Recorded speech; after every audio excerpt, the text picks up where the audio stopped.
Family అనేది ఇండస్ట్రీలో పెద్ద కుటుంబమే. కానీ ఈ పెద్ద కుటుంబం నుంచి పెద్ద సినిమాలు రావటం లేదు.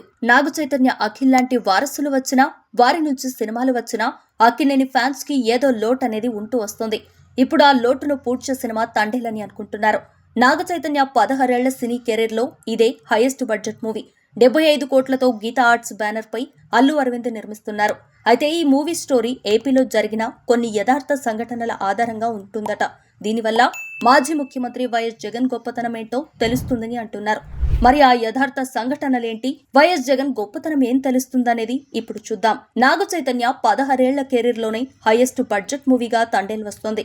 దాదాపు 75 నుంచి 80 కోట్ల బడ్జెట్ తో అల్లు అరవింద్ ప్రతిష్టాత్మకంగా నిర్మిస్తున్నారు. కార్తికేయ 2 తర్వాత ఒక్కసారిగా పాన్ ఇండియా గుర్తింపు తెచ్చుకున్న చందు మొండేటి దీనికి దర్శకుడు. అయితే ఈ మూవీలో కొన్ని యథార్థ సంఘటనలు ఉన్నాయట. ఏపీకి తీర ప్రాంతం ఉన్న సంగతి తెలిసిందే. భారతదేశంలో హైయెస్ట్ తీరరేఖ ఉన్న రాష్ట్రాల్లో ఏపీ 2వ స్థానం ఉంటుంది. అయితే ఏపీ మత్స్యకారులు మాత్రం చేపల వేటకు గుజరాత్ ప్రాంతానికి వెళ్లేవారు. అలా వెళ్లిన సమయంలో మత్స్యకారులు వారికి తెలియకుండానే సముద్రంలో బార్డర్ క్రాస్ అయ్యేవారు. దీంతో పాకిస్తాన్ ఆర్మీ ఆ మత్స్యకారులను అరెస్టు చేసింది. ఓ సందర్భంలో ఏపీ మత్స్యకారులు గుజరాత్ తీర ప్రాంతంలో ఇండియా బార్డర్ దాటేసి పాకిస్తాన్ జలభాగంలోకి ప్రవేశించారట. దీంతో పాకిస్తాన్ ఆర్మీ వారిని అరెస్టు చేసిందట.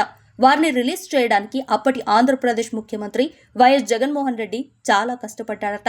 కేంద్ర విదేశాంగ మంత్రి జైశంకర్ తో అప్పటి సీఎం వైఎస్ జగన్ మాట్లాడి వారిని విడిపించారట. పాక్ ఆర్మీ చెర నుంచి రిలీజ్ అయిన తర్వాత ఆ మత్స్యకారులతో వైఎస్ జగన్ సమావేశమయ్యారట. ఏపీలో ఇన్ని కిలోమీటర్ల కోస్టల్ ఏరియా ఉంది, ఇక్కడే చేపలు పట్టుకోవచ్చు కదా అని అడిగారట.